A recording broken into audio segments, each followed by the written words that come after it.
नमस्कार। इस कहानी का शीर्षक है महात्मा जी की बिल्ली। एक बार एक महात्मा जी अपने कुछ शिष्यों के साथ जंगल में आश्रम बनाकर रहते थे। एक दिन कहीं से एक बिल्ली का बच्चा रास्ता भटक कर आश्रम में आ गया। महात्मा जी ने उस भूखे प्यासे बिल्ली के बच्चे को दूध रोटी खिलाई।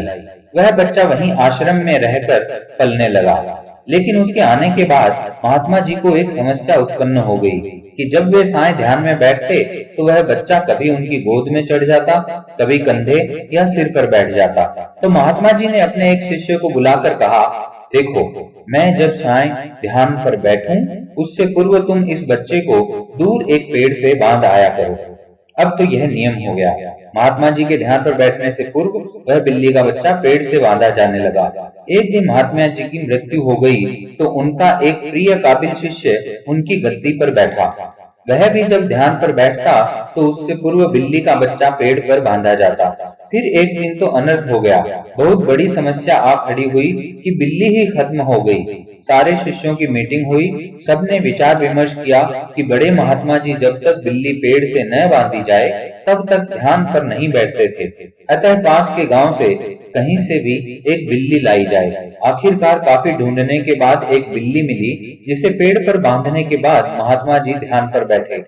विश्वास माने, उसके बाद जाने कितनी बिल्लियां मर चुकी और न जाने कितने महात्मा जी मर चुके, लेकिन आज भी जब तक पेड़ पर बिल्ली न बांधी जाए तब तक महात्मा जी ध्यान पर नहीं बैठते। कभी उनसे पूछो तो कहते हैं, यह तो परंपरा है, हमारे पुराने सारे गुरुजी कहते रहे, वे सब गलत तो नहीं हो सकते, कुछ भी हो जाए हम अपनी परंपरा नहीं छोड़ सकते। यह तो हुई उन महात्मा जी और उनके शिष्यों की बात, पर कहीं न कहीं हम सबने भी एक नहीं अनेकों ऐसी बिल्लियां पाल रखी हैं।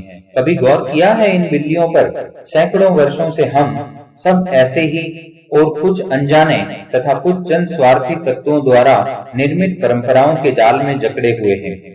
जरूरत इस बात की है कि हम ऐसी परंपराओं और अंधविश्वासों को अब और ना पनपने दें और अगली बार ऐसी किसी चीज पर यकीन करने से पहले सोच लें कि कहीं हम अनजाने कोई अंधविश्वास रूपी बिल्ली तो नहीं पाल रहे हैं।